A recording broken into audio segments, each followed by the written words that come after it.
And you're going to have guys that think they want to join your team because it's sexy to become part of a church plant. And a lot of people want the privilege of being a part of something cool like a church plant. They just don't want to pay the price of being part of a church plant.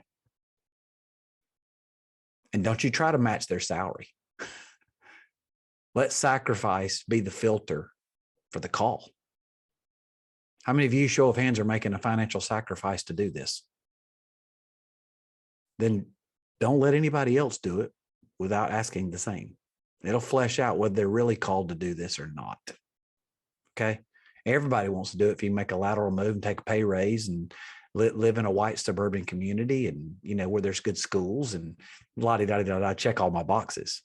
But few people want to go where God wants them to go and pay the price to be part of a team that wants to change the world. Every time Jesus started talking like this, the crowds thinned. And you should talk like this some in the pre-launch phase. All right. Best time to get divorced? Before you get married. Best time for people to leave? Before you launch. Sooner the better. That's the less entangled they are into this thing. So be bold. Tell them what we're not going to do. Tell them what we're not going to start. For 17 years, I would stand on our stage at Newcomers Lunch and I would say, hey, just so you know, here's what we are and here's what we're not at our church. We don't have a men's ministry. We don't have a women's ministry. We don't do Awanas. We don't do Vacation Bible School. We don't have conferences. We don't do events.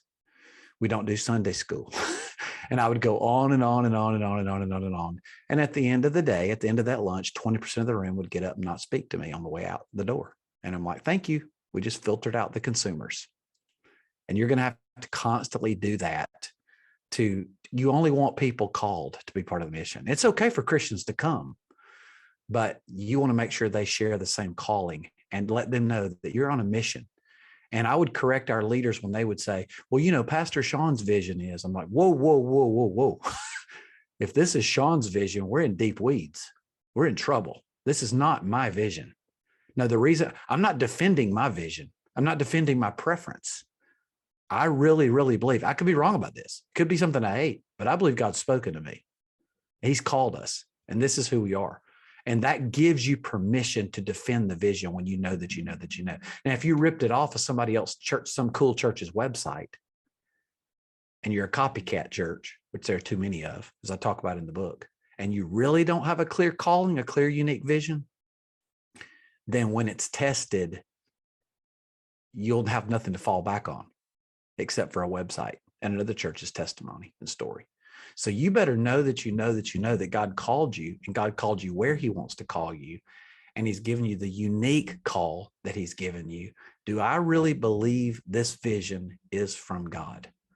And you got to help other people, filter that out as well. Okay.